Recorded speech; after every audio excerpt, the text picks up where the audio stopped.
রমাদান মাস উপলক্ষে বিশেষ যে ২৭টি আমলের কথা আমরা বলতে চাই, তার প্রথম আমলটি হলো চাঁদ দেখা। রমাদান মাসের চাঁদ শাবানের শেষ দিনে আমরা পশ্চিম আকাশে তালাশ করব, অনুসন্ধান করব। নবী করিম সাল্লাল্লাহু আলাইহি সাল্লাম বলেছেন, সুমু লিরুইয়াতিহি ওয়া আফতিরু লিরুইয়াতিহি, তোমরা চাঁদ দেখে রোজা রাখো আর চাঁদ দেখে তোমরা ঈদ উদযাপন করবে। অতএব মুসলমান রমজান মাসে সিয়াম সাধনা শুরু করবে চাঁদ দেখে, এবং সিয়াম ছেড়ে ঈদ উদযাপন করবে, সেটাও চাঁদ দেখে করবে। আর এই চাঁদ দেখাটা নবী করিম সাল্লাল্লাহু আলাইহি সাল্লামের গুরুত্বপূর্ণ একটি সুন্নাহ। চাঁদ দেখতে গিয়ে কেউ যদি চাঁদ দেখতে পান তিনিও সওয়াব পাবেন। যদি আপনি চাঁদ তালাশ করেন আর চাঁদ দেখতে নাও পান, তারপরও আপনি সওয়াব পাবেন, কারণ আপনি চেষ্টা করেছেন। চাঁদ দেখার একটি দোয়া নবী সাল্লাল্লাহু আলাইহি সাল্লাম আমাদেরকে শিক্ষা দিয়েছেন, আর সেটা হলো আল্লাহুম্মা আহিল্লাহু আলাইনা বিল ইয়ুমনি ওয়াল ঈমান ওয়াস সালামাতি ওয়াল ইসলাম রব্বি ওয়া রাব্বুকাল্লাহ। যার অর্থ হলো, হে আল্লাহ, এই নতুন চাঁদ, নতুন মাসটিকে আপনি আমাদের জন্য বরকতময় করে দিন, ঈমানময় করে দিন। ঈমানের সাথে যেন এই মাসে আমরা সময় কাটাতে পারি, অতিবাহিত করতে পারি, এবং নিরাপত্তা, শান্তি এবং ইসলামের উপর যেন আমরা থাকতে পারি। হে চাঁদ, তোমার এবং আমার পালনকর্তা এক আল্লাহ। এই দোয়া পাঠ করা সুন্নাত চাঁদ দেখার পর। আবার দোয়াটি বলছি, আল্লাহুম্মা আহিল্লাহু আলাইনা বিল ইয়ুমনি ওয়াল ঈমান ওয়াস সালামাতি ওয়াল ইসলাম রব্বি ওয়া রাব্বুকাল্লাহ। এটা সেই সকল সৌভাগ্যবান মানুষরা পড়বেন যারা চাঁদ দেখতে পেয়েছেন।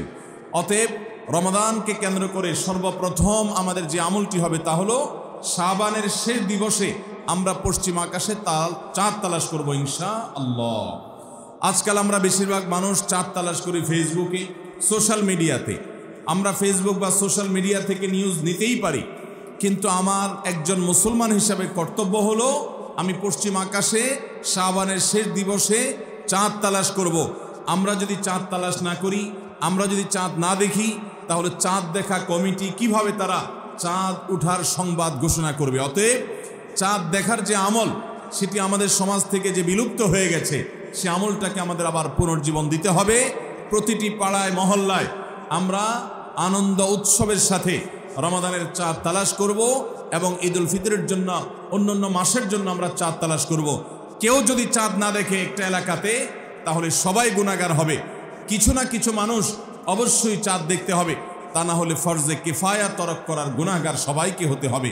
অতএব রমজানের প্রথম আমল হলো শাবানের শেষ দিবসে আমরা পশ্চিম আকাশে সন্ধ্যায় চাঁদ তালাশ করব। চাঁদ দেখতে পেলে দোয়া করব, আর যদি চাঁদ দেখতে না পাই তবু আমি সওয়াব পাবো। আল্লাহ আমাদের সবাইকে আমলটা করার তৌফিক দান করুন। রমাদানের দ্বিতীয় আমল হলো সবচেয়ে গুরুত্বপূর্ণ আমল, সেটা হলো সিয়াম সাধনা, রোজা রাখা। প্রত্যেক প্রাপ্তবয়স্ক সুস্থ মস্তিষ্ক সম্পন্ন নারী এবং পুরুষ, তিনি যদি মুসলমান হয়ে থাকেন, তাহলে সেক্ষেত্রে তার উপরে আল্লাহ রাব্বুল আলামিন রমাদানের দিনের বেলায় রোজা রাখা, সিয়াম সাধনাকে ফরজ করেছেন।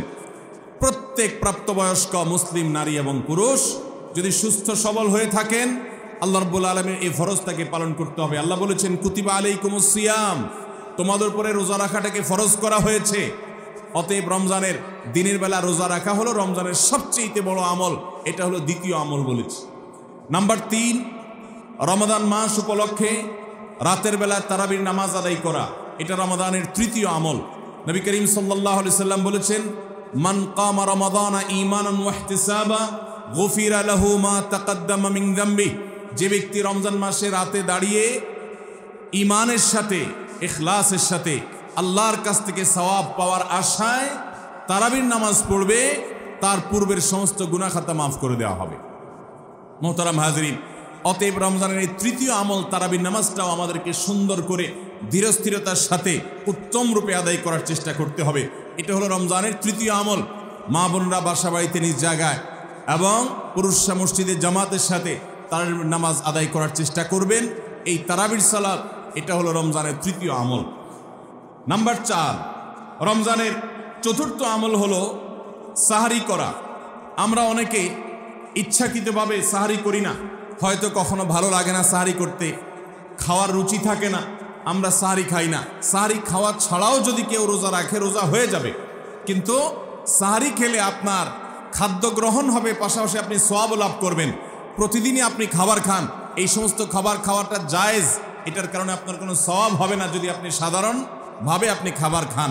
কিন্তু আপনার নিয়ত যদি হয় ভোর রাতে খাবার গ্রহণ করছেন, আপনি কেন? রোজা রাখবেন সেজন্য। রোজার নিয়তে ভোর রাতে যে খাবার খাচ্ছেন, যেটাকে সাহারি বলা হয়, এই খাবারটা খেলে আপনার শুধু পেট ভরবে তা নয়, এর মাধ্যমে একটা সুন্নতের জিন্দা করার সওয়াব, একটা সুন্নতের আমল করার সওয়াব আপনার আমলনামায় লেখা হবে। নবী করিম সাল্লাল্লাহু আলাইহি সাল্লাম বলেছেন, তাসাহহারু ফাইন্না ফিস সাহুরি বারাকাহ, তোমরা সাহারি খাও, কারণ সাহারির খাবারের মধ্যে বরকত আছে। এই খাবারের মধ্যে বরকত আছে, এটার মধ্যে কল্যাণ আছে। এটা আমাদের আত্মিক বরকতের কারণ, এটা আমাদের শারীরিক বরকতের কারণ। এই জন্য রমাদান মাসে আমাদেরকে সাহারি খেতে হবে যথাসম্ভব। পেট ভরে খাওয়া কোনো জরুরি না, কিছু একটা মুখে দেন সাহারির নিয়তে, আপনি সওয়াব পেয়ে যাবেন। তাহলে 4 নম্বর আমল হলো সাহারি খাওয়া। 5 নম্বর আমল হলো সাহারিটা শেষের দিকে খাওয়া। এখনো অনেক মুরব্বীরা আছেন গ্রামাঞ্চলে, তারা মাঝরাতে সাহারি খেয়ে ফেলেন, 12টা-1টার দিকে সাহারি খেয়ে ফেলেন। সাহারি খাওয়ার জন্য সবচেয়ে উত্তম সময় হলো রাতের শেষ প্রহরের একেবারে শেষের দিকে। নবী করিম সাল্লাল্লাহু আলাইহি ওয়াসাল্লাম তিনি রমজানের রোজার জন্য সাহারি খেতেন, সাধারণ রোজার জন্য সাহারি খেতেন এত দেরি করে যে তার সাহারি খাওয়া শেষ হলে ফজরের ওয়াক্ত এবং ফজরের আজানের ওয়াক্ত শুরু হওয়ার আগে মাঝখানে 50টা আয়াত তেলাওয়াত করার মতো গ্যাপ তিনি রাখতেন। তার মানে তার সাহারি খাওয়া শেষ আর ফজরের ওয়াক্ত শুরু, এই দুইয়ের মধ্যে 50টা আয়াত তেলাওয়াত করার মতো সময় তিনি রাখতেন। তার মানে আনুমানিক 20-25 মিনিট সময়, এতটুকু গ্যাপ তিনি রাখতেন তার সাহারি খাওয়ার পর। অতএব সাহারি শেষ সময় খাওয়া সুন্নত। এর মানে আবার এটা না যে মুয়াজ্জিনে আজান দিতে থাকবে ততক্ষণ পর্যন্ত, বা আজানের 10-20 সেকেন্ড আগ পর্যন্ত খেতে থাকবো, এটা সুন্নাহ নয়। সুন্নাহ হলো যে আজানের 20-25 মিনিট আগে কমপক্ষে 50টা আয়াত তেলাওয়াত করতে যে সময় লাগে, 20-25 মিনিট লাগে না, সাধারণত 10-15 মিনিটে 50টা আয়াত তেলাওয়াত করা যায়। তো এই পরিমাণ সময় অন্তত গ্যাপ দিয়ে তারপরে সাহারি খাওয়া। তাহলে শেষের দিকে সাহারি খাওয়া, এটা হলো রমজানের 5 নম্বর আমল। আমরা অনেকে শেষের দিকে সাহারি খাই না, অনেক আগে খাই, একটু শেষের দিকে খাওয়াটা হলো সুন্নাত। নবী করিম সাল্লাল্লাহু আলাইহি সাল্লাম বলেছেন, এই উম্মত মুসলমান জাতি ততদিন কল্যাণের মধ্যে থাকবে, তারা কল্যাণের উপরে প্রতিষ্ঠিত থাকবে যতদিন তারা সাহারি বিলম্ব করে খাবে, দেরিতে খাবে, শেষের দিকে খাবে। নাম্বার 6 নম্বর আমল হলো রমজান উপলক্ষে ইফতার করা। ইফতার মানে নাস্তা খাওয়া। সারা বছর আমরা দিনের বেলায় শুরুতে নাস্তা খাই, কিন্তু এর কারণে কোনো সওয়াব আমাদের আমল নামায় লেখা হবে এমন কোনো কথা বলা হয়নি।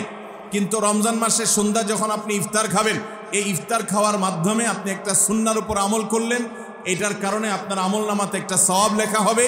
সওয়াবের আশা যদি আপনার থাকে, ইফতারের নিয়ত যদি আপনার থাকে, তাহলে এর মাধ্যমে আপনি সওয়াব লাভ করবেন। এই ইফতার করা এটা রমজানের একটা গুরুত্বপূর্ণ সুন্নাহ। ইফতার যদি কেউ নাও করে রোজা হয়ে যাবে, কিন্তু সুন্নাহ তরক হয়ে গেল। এই জন্য ইফতারে যতটুকু তৌফিক হয় ততটুকু কিছু না কিছু মুখে দেওয়া, এটা সুন্নাহ রমজান মাসের 6 নম্বর আমল। 7 নম্বর আমল হলো ইফতারটা তাড়াতাড়ি করা, ইফতার বিলম্বে না করা। আমরা অনেকে আছি ইফতার অনেক বেশি দেরি করি। আমরা মনে করি যত দেরি করে ইফতার করা যায় ততই বোধহয় রোজাটা নিশ্চিতভাবে শুদ্ধ হয়, সঠিক হয়। এটা ভুল ধারণা। নবী করিম সাল্লাল্লাহু আলাইহি সাল্লাম বলেছেন, যতদিন পর্যন্ত এই উম্মত মুসলমান জাতি ইফতার দ্রুততার সাথে করবে, অর্থাৎ ওয়াক্ত হওয়ার পর আর বিলম্ব করবে না, ততদিন পর্যন্ত তারা কল্যাণের মধ্যে থাকবে। এক্ষেত্রেও সাহরির মতো একই কথা প্রযোজ্য, যে দ্রুততার সাথে মানে এই নয় যে একবারে সেকেন্ড হিসাব করে ফেলতে হবে, তবে যতটুকু সম্ভব নিশ্চিত হয়ে গেছেন সূর্য ডুবে গেছে আর বিলম্ব না করে ইফতার করাটাই হলো সুন্নাহ। এবং এক্ষেত্রে আমরা অনেক অবহেলা করি, অনেক দেরি করে ইফতার করি। চতুর্দিকে অন্ধকার হয়ে যাওয়ার পরে ইফতার করে সাধারণত শিয়ারা এবং অনেক বিভ্রান্তরা। আহলে সুন্নাল জামাতের সকল ওলামায়ে কেরামের ওলামায়ে কেরামের ঐক্যবদ্ধ ফতোয়া হলো যে ইফতার তাড়াতাড়ি করা হলো সুন্নাহ। অতএব 7 নম্বরের রমজানের আমল হলো ইফতার তাড়াতাড়ি করা। 8 নম্বরের রমজানের আমল হলো ইফতারের দোয়া পড়া। ইফতারের দোয়াটা আমরা অনেকে জানিও না, আবার অনেকে জানলেও সেটা কখন পড়তে হয় সেটা জানি না। ইফতারের শুরুতে বিসমিল্লাহ বলে ইফতার শুরু করতে হবে, ইফতার করা শেষ এরপরে দোয়া পড়তে হবে। আমরা অনেকে ইফতারের আগে দোয়া পড়ি, এই দোয়াটা ইফতার দোয়াটা পড়তে হয় ইফতারের পরে। দোয়াটা হলো জাহাবাজ জামা ওয়াবতাল্লাতিল উরুক ওয়া সাবাতাল আজরু ইনশাআল্লাহ। এটা হলো দোয়া। জাহাবাজ জামা মানে হলো আমার পিপাসা দূর হয়ে গেল, ওয়াবতাল্লাতিল উরুক আমি ইফতার করার মাধ্যমে প্রশান্ত হয়েছে, আমার শিরা উপশিরাগুলো সবগুলো সিক্ত হয়েছে। ওয়াসাবাতাল আজরু ইনশাআল্লাহ, এবং এই রোজার বিনিময় আল্লাহর কাছে সাব্যস্ত হলো ইনশাআল্লাহ। এই দোয়া পাঠ করা সুন্নাহ। তাহলে ইফতারের পর আমরা এই দোয়া পড়বো, যাহাবাজ জামা ওয়াবতাল্লাতুল উরুক ওয়াসাবাতাল আজরু ইনশাআল্লাহ। এটা হলো রমজানের 8 নম্বরের আমল, ইফতারের দোয়া পড়া। 9 নম্বরের আমল হলো ইফতার এবং সাহারি উভয়টাতে খেজুর খাওয়া। এটা সুন্নাহ। খেজুরের মধ্যে প্রচুর খাদ্য শক্তি আছে। আমরা রমজান মাসে যে রোজা রাখি, সারাদিন পানাহার বর্জন করে থাকি, আমরা যদি সাহারিতে খেজুর খাই, আমাদের শরীরে প্রচুর পরিমাণ খাদ্য শক্তি থাকবে এই খেজুর খাওয়ার ফলে। খেজুর অনেক উপকারী একটা খাবার। আমাদের দেশেও আজকাল খেজুর উৎপাদন হচ্ছে আল্লাহর মেহেরবানিতে। এই খেজুর ইফতারিতে নবী করিম সাল্লাল্লাহু আলাইহি সাল্লাম আধা পাকা আধা কাঁচা খেজুর, যেটা যে অর্ধেক পেকেছে অর্ধেক কাঁচা, সেগুলো তিনি পছন্দ করতেন। সেটা না পাওয়া গেলে সাধারণ খেজুর, এটা দিয়ে ইফতার করা, এটা আমরা সবাই জানি। কিন্তু যেটা আমাদের দেশে মানুষ জানে না, তা হলো সাহরিতে সাহরি খাওয়া, সাহরিতে আপনার খেজুর খাওয়া সুন্নাত। নবী করিম সাল্লাল্লাহু আলাইহি সাল্লাম বলেছেন, নি'মা সাহুরুল মুমিনি আত-তামার, ইমানদারের সবচেয়ে উত্তম সাহরি হলো খেজুর। আপনি সাহরিতে ভাত তরকারি যাই খান বা না খান, অন্তত একটা হলো খেজুর খাবেন, তাহলে নবী সাল্লাল্লাহু আলাইহি সাল্লামের এই সুন্নাহর উপরে আমল হয়ে যাবে। তাহলে 9 নম্বর রমজানের আমল হলো সাহরিতে এবং ইফতারে উভয় সময়ে কমপক্ষে একটা হলেও খেজুর খাওয়া, মানে খেজুর খাওয়াটা হলো সুন্নাহ। 10 নম্বর রমজানের আমল হলো দিনভর বেশি বেশি দোয়া করতে থাকা। ভাইরা আমার, রোজাদার ব্যক্তির দোয়া আল্লাহ রাব্বুল আলামিন ফিরিয়ে দেন না। রোজাদার ব্যক্তি দিনভর আল্লাহর কাছে দোয়া করতে থাকলে সে দোয়া কবুল হয়। নবী করিম সাল্লাল্লাহু আলাইহি সাল্লাম বলেছেন যে কয়েক ব্যক্তির দোয়া ফেরত দেওয়া হয় না, এর ভিতরে একজন হলেন আস-সাইমু হাত্তা ইফতির, রোজাদার ব্যক্তি ইফতার করা পর্যন্ত তার দোয়া কবুল হতে থাকে। আপনি রোজাদার অবস্থায় দোকানে কাজ করছেন, খেতে খামারে কাজ করছেন, আপনি ব্যবসা প্রতিষ্ঠানে কাজ করছেন, আপনি রাস্তায় হাঁটাচলা করছেন, মা বোনরা বাসা বাড়িতে গৃহস্থলী কাজকর্ম করছেন, এই কাজের ফাঁকে ফাঁকে ওযু নেই, অসুবিধা নেই, এই অবস্থায় আপনি দোয়া করতে থাকেন। রোজাদার অবস্থায় দোয়া কবুল হয়। সারাদিন আপনি মনে মনে আপনার চাওয়াগুলো আল্লাহর কাছে নিবেদন করেন, আল্লাহর সাথে আপনি কথা বলতে থাকেন, কারণ দোয়া কবুলের একটা মোক্ষম সময় হলো রমজান মাসে এই রোজা অবস্থায়। বিশেষ করে ইফতারের আগ মুহূর্তে দোয়া কবুল হয়। আমরা তখন অনেকে ইফতার নিয়ে ব্যস্ত হয়ে পড়ি। তাহলে আমরা 10 নম্বর আমল জানলাম রমজান মাসে, সেটা হলো বেশি বেশি আল্লাহর কাছে দোয়া করা, আল্লাহর কাছে মনের চাওয়াগুলো পেশ করা, দুনিয়ার চাওয়া, আখিরাত চাওয়া। আল্লাহ আমাদেরকে তৌফিক দান করুন। 11 নম্বর রমজানের বিশেষ আমল হলো সকল প্রকার পাপাচার বর্জন করা। কারণ রমজানের রোজার উদ্দেশ্যই হলো আমরা যেন পাপাচার বর্জন করতে পারি। রমজানের যে রোজা রাখি, এই রোজা মূলত কোরআন এবং হাদিসের ভাষায় এটাকে সওম বা সিয়াম বলা হয়। সওম বা সিয়াম শব্দের অর্থ হলো বিরত থাকা। আর এই বিরত থাকার মানে হলো আমার সামনে পানির বোতল আছে, আমার সামনে খাবার আছে, হালাল টাকায় কেনা, আবার পেটে ক্ষুধা আছে, তৃষ্ণাও আছে, পিপাসা আছে, তারপর আমি খাচ্ছি না, পান করছি না। কেন? কারণ আল্লাহ নিষেধ করেছেন। এখান থেকে শিক্ষা গ্রহণ করে আমার সামগ্রিক জীবনে সকল হারাম, সকল নিষিদ্ধ কাজ থেকে আমাকে বিরত থাকতে হবে, সেই শিক্ষা সিয়াম আমাকে দেয়। এই জন্য এই সিয়ামের মাধ্যমে হারাম বর্জন করা, আল্লাহর নিষিদ্ধ কাজগুলো বর্জন করা, এই ট্রেনিং, এই অভ্যাস রমজান মাসে গড়ে তুলতে হবে। নবী করিম সাল্লাল্লাহু আলাইহি সাল্লাম বিভিন্ন হাদিসে সেই গুরুত্ব আরোপ করেছেন। কোরআনে কারিমে আল্লাহ বলেছেন, তোমাদের উপরে সিয়াম ফরজ করা হয়েছে, তোমাদের পূর্ববর্তীদের উপরে যেমন ফরজ করা হয়েছে সেরকম। উদ্দেশ্য লাআল্লাকুম তাত্তাকুন, যাতে করে তোমরা গুনাহ ছাড়া আল্লাহর নির্দেশগুলো মেনে চলা, তাকওয়া অর্জন করা, অবলম্বন করার ট্রেনিং নিতে পারো, তাকওয়া অবলম্বন করতে পারো, শিখতে পারো এখান থেকে। অতএব রমজানের 11 নম্বর বিশেষ গুরুত্বপূর্ণ আমল হলো সকল হারাম, সকল পাপাচারগুলো এই মাসে বিশেষভাবে বর্জন করে চলা। যদি সেটা কেউ না করে তাহলে তার এই রোজার কোনো অর্থ হতে পারে না। অতএব 11 নম্বর আমল পাপাচার বর্জন করে চলা। 12 নম্বর আমল হলো পাপাচারের মধ্যে আবার বিশেষ করে মিথ্যা কথা, মিথ্যা কাজ, প্রতারণা 2 নম্বরই, এগুলো পরিহার করে চলা। এগুলো অন্য সময় তো পরিহার করতেই হবে, রমজানে আরো বিশেষ গুরুত্বের সাথে পরিহার করতে হবে। বুখারীর হাদিসে আসছে, নবী করিম সাল্লাল্লাহু আলাইহি সাল্লাম বলেছেন, মাল্লাম ইয়াদা কাওলাজ জুরি ওয়াল আমাল বিহি ফালাইসা লিল্লাহি হাজা আন ইয়াদা তাআমাহু ওয়া শারাবা। যে ব্যক্তি মিথ্যা কথা, মিথ্যা কাজ এগুলো ছাড়লো না, সেই ব্যক্তির উপবাস থাকায় আল্লাহর কোনো ঠেকা পড়ে নাই। অর্থাৎ তার এই রোজা থাকাটা উপোস থাকা ছাড়া কিছুই নয়, আর তার এই উপোস থাকায় আল্লাহর কোনো প্রয়োজন পড়ে নাই। অর্থাৎ তার এই রোজার কোনো মানে নাই, অর্থহীন হয়ে যাবে যদি সে রোজা রেখে মিথ্যা কথা বলে, মিথ্যা কাজ করে। এই জন্য রমজান মাসের গুরুত্বপূর্ণ আমল হলো 12 নম্বর আমল, যে আমরা মিথ্যা কথা, মিথ্যা কাজ রমজান মাসে পরিহার করবো রোজা অবস্থা বিশেষ করে। 13 নম্বর আমল হলো স্পেশালি ঝগড়াঝাটি থেকে বিরত থাকা।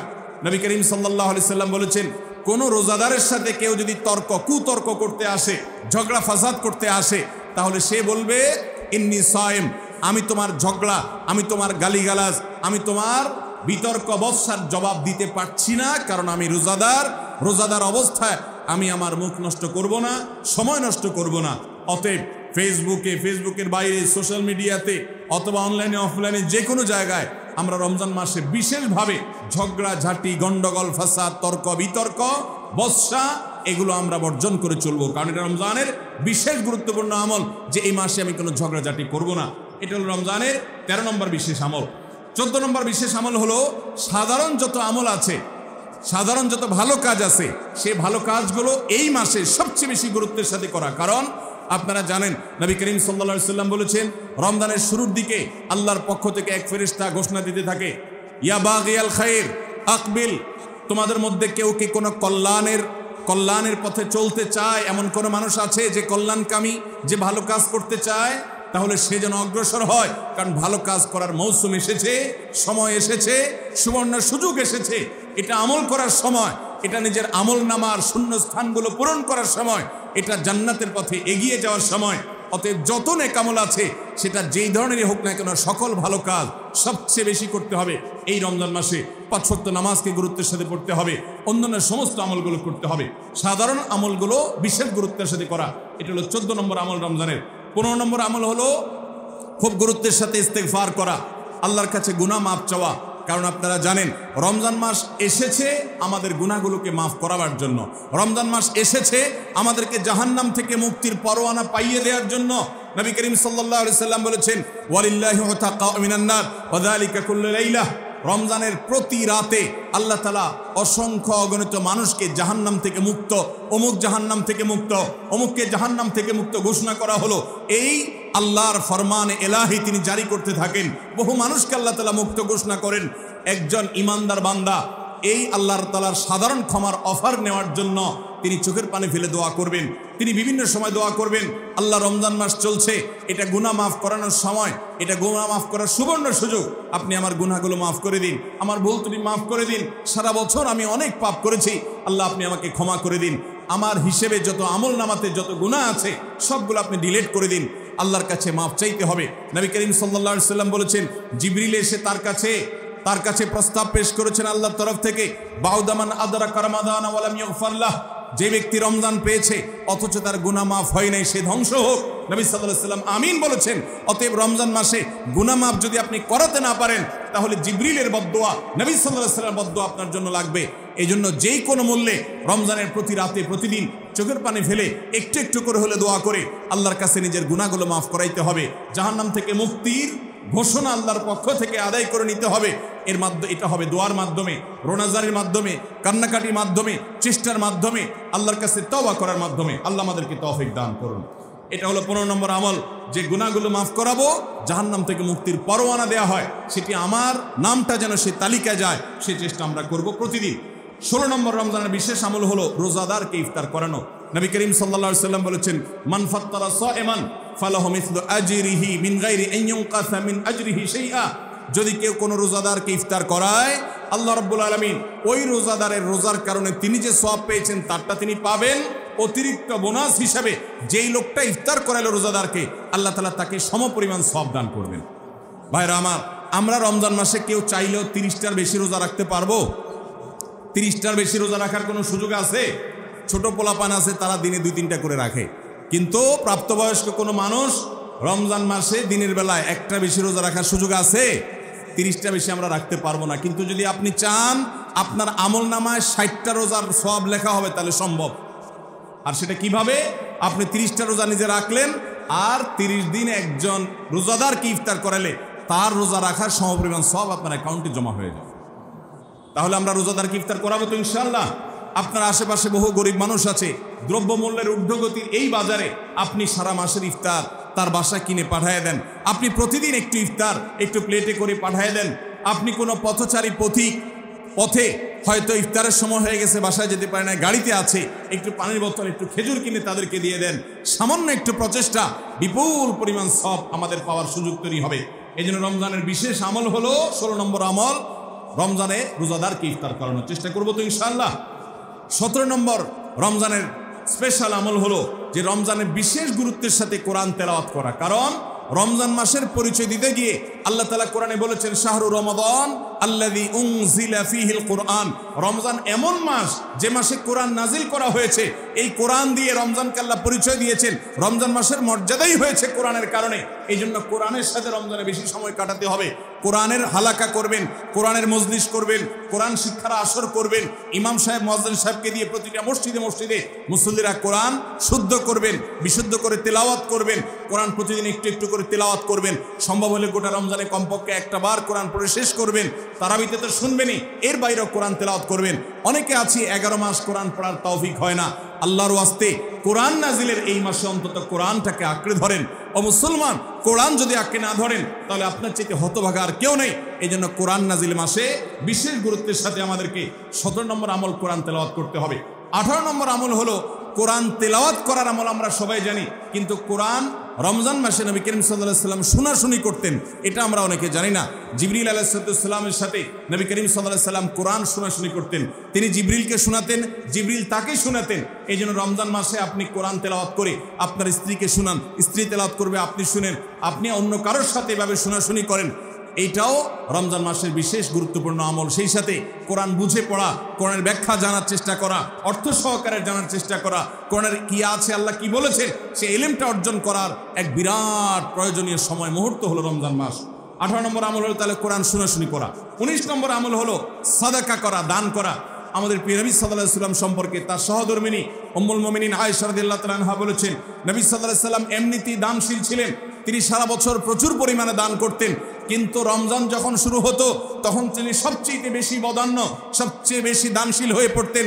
তার দানশীলতা এত বেড়ে যেত যে মুক্ত বাতাস যেরকম সব জায়গায় পৌঁছে যায়, যে জায়গায় মানুষ চায় দরজা খুলে রাখে সেখানেও যায়, কোনো একটা ফাঁক ফোকর পেলে সেই জায়গায়ও মুক্ত বাতাস প্রবেশ করে। নবী সাল্লাল্লাহু আলাইহি ওয়াসাল্লামের রমজানের দানটা এরকম ছিল দিতেন। তিনি অনেক বেশি সম্পদশালী ছিলেন না, কিন্তু যেটুকু ছিল অকাতরে তিনি দান করতেন। আমাদের আয়েশা রাদিয়াল্লাহু তাআলা হাদিস থেকে বোঝা যায় রমজান মাস দানের মাস। এই জন্য নবীজি বছরের অন্য যে কোনো সময় চাইতে রমজানে বেশি বেশি দান করতেন। আপনার আত্মীয় স্বজনকে দান করেন, রক্ত সম্পর্কে মানুষগুলোকে দান করেন, পাড়া প্রতিবেশীর অভাবী মানুষদেরকে দান করেন, চেনা অচেনা, জানা অজানা সমস্ত মানুষকে আপনার সাধ্য অনুযায়ী আপনি দান করা শুরু করেন। এটা রমজান মাসের গুরুত্বপূর্ণ একটা আমল। এবং 19 নম্বর আমল দান করা। 20 নম্বর আমল হলো সাহরি খেতে আমরা যখন উঠি তখন একটু তাহাজ্জুদের নামাজ পড়া, একটু দোয়া করা। এই সুযোগটা 11 মাস আমাদের হয় না। তাহাজ্জুদের নামাজ এত গুরুত্বপূর্ণ যে কোরআনে কারিমে আল্লাহ রাব্বুল আলামিন এই নফল আমলের নির্দেশ করেছেন, অমিনাল লাইলি ফাতাহাজ্জাদ বিহি নাফিলাতাল লাক। রাতের কিছু অংশ নফল হিসাবে তুমি তাহাজ্জুদ পড়ো। ভাইরা আমার, 5 ওয়াক্ত নামাজের জন্য ডাকে মুয়াজ্জিন আজানের মাধ্যমে, আর তাহাজ্জুদের জন্য ডাকেন স্বয়ং আল্লাহ রাব্বুল আলামিন। আমরা সবাই হাদিস জানি, নবী করিম সাল্লাল্লাহু আলাইহি ওয়াসাল্লাম বলেছেন যে রাতের শেষ প্রহর যখন হয় আল্লাহ দুনিয়ার আসমানে এসে ডেকে ডেকে বান্দাদেরকে বলেন, আলা মিন মুস্তাগফিরিন ফাগফিরাল্লাহ, আছো যে তোমরা কেউ ক্ষমা চাইবা আমি ক্ষমা করব। অফার নিয়ে আল্লাহ নিজে ডাকেন, আল্লাহ নিজে আহ্বান করেন। এই জন্য ভাইরা আমার, তাহাজ্জুদের নামাজ 12 মাস আমরা পড়তে পারি, 11 মাস আমরা পড়তে পারি না, কারণ আমাদের কাজে কামে ব্যস্ততা, রাতে দেরিতে শোয়ার বদভ্যাস। আমরা চাইলেও তাহাজ্জুদ পড়তে পারি না, ফজর পড়তেই কষ্ট হয় অনেকের। কিন্তু রমজান মাসে তো সাহরি খেতে আপনি উঠেন, আপনি এটা চেষ্টা করলে 10টা মিনিট সময় বের করেন, সাহরি খাওয়ার পরে বা আগে 10টা মিনিট নিরিবিলি 2-4 রাকাত নামাজ পড়েন, সময় নিয়ে আস্তে আস্তে ধীরে ধীরে সিজদা গিয়ে একটু চোখের পানি ফেলেন, একটু দোয়া করেন, মনের চাওয়াগুলো নিবেদন করেন। এই সুযোগটা রমজানে বিশাল বড় সুযোগ। আমরা অনেকেই এটা মিস করি, শুধু সাহরি খেয়ে আমরা সময় পার করি। আমাদের অনেক যুবকরা, অনেক তরুণরা আজকাল সাহরি পার্টি বের করেছে। ভোর রাতে যখন দোয়া কবুল হয় এই সময়টাতে কপাল পোড়ারা রেস্টুরেন্টে গিয়ে সাহরি পার্টি করে, আনন্দ উৎসব করে, ফুর্তি করে। এটা কোনো এনজয় করার সময় নয়, এটা কাদার সময়, এটা সেজদা পড়ার সময়, এটা রেস্টুরেন্টে যাওয়ার সময় নয়, এটা আলো ঝলমলে কোনো রেস্টুরেন্টে বসার সময় নয়, এটা আলো আধারিতে আল্লাহর কাছে, রবের কাছে ফরিয়াদ করার সময়। আল্লাহ আমাদেরকে বুঝার তৌফিক দান করুন। ভাইরা আমার, তাহলে রমজানের 20 নম্বর আমল হলো তাহাজ্জুদের নামাজ সাহরিতে উঠলে আমরা একটু পড়বো এবং একটু একটু দোয়া করব, চেষ্টা করবো তো ইনশাআল্লাহ। ভোর রাতের দোয়া 24 ঘন্টার ভিতরে সবচেয়ে মূল্যবান দোয়া, আল্লাহর সবচেয়ে নিকটে যে বান্দা দোয়া করতে পারে ভোর রাতে তাহাজ্জুদের সময়, এই সুযোগটা রমজানে তৈরি হয়। আমরা সবাই এই সুযোগটা গ্রহণ করবো। 20 নম্বর আমল। 21 নম্বর আমল হলো আল্লাহ যাদেরকে সামর্থ্য দিয়েছেন তারা উমরা করবেন। রমজানে উমরার ফজিলত হলো, নবী করিম সাল্লাল্লাহু আলাইহি ওয়াসাল্লাম বলেছেন, উমরাতুন ফি রমাদান তাআদিলু হাজ্জাহ, রমজানের একটা উমরা একটা হজের সমতুল্য। অন্য হাদিসে আসছে নবীজি বলেছেন উমরাতুন ফি রমাদান তাআদিলু হাজ্জাতাম মাই, রমজানে একটা উমরা হলো নবী করিম সাল্লাল্লাহু আলাইহি ওয়াসাল্লামের সাথে হজ করার সমান সওয়াব। অতএব যাদের তৌফিক আছে তারা উমরা করবে। 21 নম্বর আমল। 22 নম্বর আমল হলো রমজানে দিনের বেলা রোজা রেখে বেশি বেশি মেসওয়াক করবেন। আমরা অনেকে এটা জানি না যে রোজা রেখে মেসওয়াক করা যায়, আমরা বরং অনেকে মেসওয়াক করি না যে রোজা দুর্বল হয় কিনা।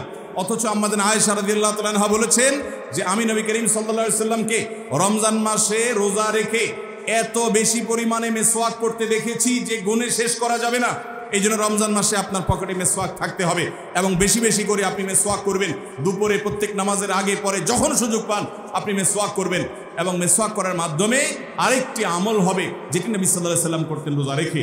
এটি 22 নম্বর আমল, রোজা রেখে মেসওয়াক করা। 23 নম্বর আমল হলো রমজানের শেষ 10টা দিন ইতিকাফে বসে যাওয়া। যাদের তৌফিক আছে মসজিদে ইতিকাফে বসে যাবেন। ভাইরা আমার, 3য় হিজরিতে রোজা ফরজ হওয়ার পর নবী করিম সাল্লাল্লাহু আলাইহি ওয়াসাল্লাম জীবনে কখনো রমজানের শেষ 10 দিন মসজিদে ইতিকাফে বসা ছাড়া সময় কাটান নাই। আমরা বেশিরভাগ মানুষ জীবনে একবারও ইতিকাফের তৌফিক আমাদের হয় নাই। যে আমল নবী করিম সাল্লাল্লাহু আলাইহি ওয়াসাল্লাম কখনো ছাড়েন নাই, আমরা বেশিরভাগ কপাল পোড়া সে আমলটা জীবনে একবারও করি নাই। ইতিকাফের মানে হলো আপনি গাট্টি বস্কা নিয়ে, আপনার কাঁথা বালিশ নিয়ে, আপনার সব কাপড় চোপড় নিয়ে আপনি আল্লাহর চৌকাঠে এসে পড়ে যাওয়া। এটা অত্যন্ত অত্যন্ত তৃপ্তিদায়ক একটা ইবাদত, অত্যন্ত এই একটা মজাদার একটা ইবাদত যেটার স্বাদ আপনি আস্বাদন একবার করলে আপনাকে আর কেউ ঠেকাতে পারবেন। আমরা মনে করি ইতিকাফ মানে মসজিদে বন্দী হয়ে যাওয়া, কথা বলা যাবে না, বোবার মতো থাকতে হবে। এটা ভুল ধারণা। মসজিদে থাকলে প্রয়োজনে কথা বলতে পারবেন, আপনি ঘুমাতে পারবেন, আপনি অন্যান্য প্রয়োজনীয় কাজ, একান্ত প্রয়োজনীয় কাজও করতে পারবেন। তবে মসজিদের মধ্যে নিজেকে বন্দী করে রেখে আপনি যখন ইবাদত করবেন আপনার ফিলিংস হবে যে আমি আল্লাহর কাছে এসে নিজেকে বন্দী করে ফেলেছি। অসম্ভব ভালো লাগা কাজ করবে। আপনি যদি ইতিকাফে থাকেন তাহলে সেক্ষেত্রে বিশাল বড় একটা আমল আপনি জিন্দা করলেন। আমাদের দেশে অনেক মসজিদে ইতিকাফের জন্য লোক ভাড়া করা হয়। লোক ভাড়া করে ইতিকাফে বসাইলে সেটা গুনাহ হবে।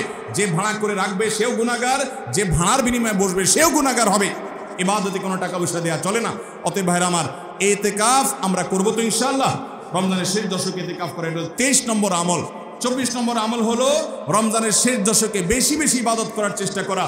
বুখারী শরীফে আসছে নবী করিম সাল্লাল্লাহু আলাইহি ওয়াসাল্লাম সম্পর্কে আম্মাজান আয়েশা বলেছেন, ইযা দাখালাল আশর, রমজানের শেষ 10 দিন যখন শুরু হতো তখন নবী সাল্লাল্লাহু আলাইহি ওয়াসাল্লাম কি করতেন? আইকাজ আহিয়া লাইলা, সারা রাত আর ঘুমাতেন না। শেষ 10 দিন সারা রাত ঘুমাতেন না। ওয়াসাদ্দা মিযজারা, কোমর বেঁধে নিতেন। ওয়াইকাদা আহলা, এবং তার পরিবারকে তিনি জাগিয়ে তুলতেন। আরেক হাদিসে আসছে নবী সাল্লাল্লাহু আলাইহি ওয়াসাল্লাম বলেছেন, কারণ নবী সাল্লাল্লাহু আলাইহি ওয়াসাল্লাম ইযা দাখালাল আশর ইয়াজতাহিদু ফীহি মা লা ইয়াজতাহিদু ফী গায়রি, নবীজির জীবনে কখনো ইবাদতের জন্য এত চেষ্টা করতেন না যত চেষ্টা করতেন রমজানের শেষ দশকে ইবাদতের জন্য। আমাদের দেশে দেখবেন রমজানের প্রথম 10 দিন মসজিদ পূরণ হয়ে, মসজিদের বারান্দা ফিল আপ হয়ে, বাহিরেও মুসল্লি হয়, সেখানে চাটাই এবং কার্পেট বিছানো লাগে। কিন্তু দ্বিতীয় দশক আসলে আস্তে আস্তে বাহিরে মুসল্লি হাওয়া হয়ে যায়, আস্তে আস্তে চাটাই উঠে যায়, মসজিদের ভিতরে মুসল্লি চলে আসে। শেষের 10 দিন হলে একেবারে মূল মুসল্লি যেগুলো ওয়াক্তিয়া নামাজের, এর বাইরে অতিরিক্ত মুসল্লি সব ঝরে পড়ে যায়, সব ঈদের মার্কেটে চলে যায়। বাইরে আমার, নবী করিম সাল্লাল্লাহু আলাইহি ওয়াসাল্লাম শেষ দশককে সবচেয়ে গুরুত্ব দিতেন, আর আমরা সবচেয়ে অবহেলা করি সেই সময়টাকে। আল্লাহ আমাদেরকে শেষ দশককে ইবাদতের জন্য বিশেষ গুরুত্ব দেওয়ার তৌফিক দান করুন। তাহলে রমজানের 24 নম্বর আমল হলো শেষ দশক বিশেষভাবে ইবাদত করা। 25 নম্বর আমল হলো লাইলাতুল কদর তালাশ করা।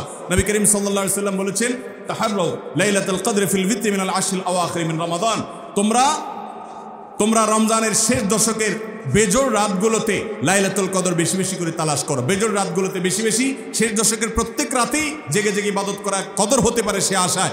কদরের একটা রাত যদি ইবাদত করতে পারেন আপনি, তাহলে 1000 মাস ইবাদতের চাইতে বেশি উত্তম হবে, আপনার আমলনামাতে সব বেশি জমা হবে। এই জন্য কদরের রাতে ইবাদতের চেষ্টা করা। সারা বছরের শ্রেষ্ঠ রাত হলো কদরের রাত। কোরআন নাজিল হয়েছে এই কদরের রাতে।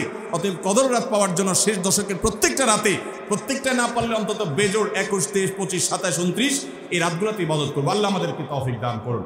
এটা হলো 25 নম্বর আমল, লাইলাতুল কদর তালাশ করা। 26 নম্বর আমল হলো লাইলাতুল কদরের দোয়া পড়া। আর 26 নম্বর আমল হলো লাইলাতুল কদর যদি আমরা পেয়ে যাই, মনে হয় যে এটা লাইলাতুল কদর হতে পারে, তাহলে একটা বিশেষ দোয়া পড়া। দোয়াটা হলো আল্লাহুম্মা ইন্নাকা আফুউন তুহিব্বুল আফওয়া ফাআফু আন্নি, হে আল্লাহ আপনি ক্ষমাশীল, আপনি ক্ষমা করতে ভালোবাসেন, পছন্দ করেন, আপনি আমাকে ক্ষমা করুন। এই দোয়াটা পড়বো তো ইনশাআল্লাহ। আল্লাহুম্মা ইন্নাকা আফুউন, বড় বড় অর্থবহ একটা দোয়া, বড় মজাদার একটা দোয়া। আল্লাহুম্মা ইন্নাকা আফুউন, আল্লাহ আপনি তো ক্ষমাশীল, তুহিব্বুল আফওয়া, ক্ষমা করতে পছন্দ করেন, ফাফু আন্নী, অতএব আমাকে ক্ষমা করেন। 26 নম্বর আমল লাইলাতুল কদরের দোয়া পড়া। 27 নম্বর এবং সর্বশেষ আমল হলো রমজানের শেষে ঈদের চাঁদ দেখা যাওয়ার পর অথবা ঈদের চাঁদ দেখা যাওয়ার একদিন আগেও করা যায় ফিতরা আদায় করা, গরিবদের বাসায় খাদ্য পৌঁছে দেওয়া। এটা কেন করব? নবী করিম সাল্লাল্লাহু আলাইহি সাল্লাম বলেছেন, যাকাতুল ফিত্রে তুহরাতান লিস-সাইমি আনিল লাগবি ওয়ার রাফাস ওয়া তু'মাতান লিল মাসাকিন। ফিতরা এটা হলো দুইটা উদ্দেশ্যে, এক হলো রোজা রেখে আমাদের যে ছোটখাটো ভুল ত্রুটি হয়, অনর্থক কথা হয়ে যায়, এগুলো থেকে রোজাটাকে পরিচ্ছন্ন করার জন্য সদকায়ে ফিতর বা আমরা যে ফিতরা দেই এটা ভূমিকা রাখে, এটা কার্যকর হয়, আমাদের রোজাকে ত্রুটিমুক্ত করে দেয়, রিফাইন্ড করে দেয়। আর দ্বিতীয়ত হলো ঈদের দিন গরিব দুঃখীদের বাসায় খাবারের নিশ্চয়তা এনে দেয়। এজন্য রমজানের শেষ আমল হবে যেটা দিয়ে রমজানকে আমরা বিদায় দিব, সেটা হলো ফিতরা দেওয়া, ফিতরার আমল করা। এটা আমরা সবাই, পরিবারের যত লোক আছে, রোজা থাকুক কিংবা ছোট বাচ্চা হোক, সবার তরফ থেকে একজন করে মিসকিনকে পুরো দিনের খাবার আমরা দিয়ে দিব। চেষ্টা করবো তো ইনশাআল্লাহ। আল্লাহ আমাদের সবাইকে তৌফিক দান করুন।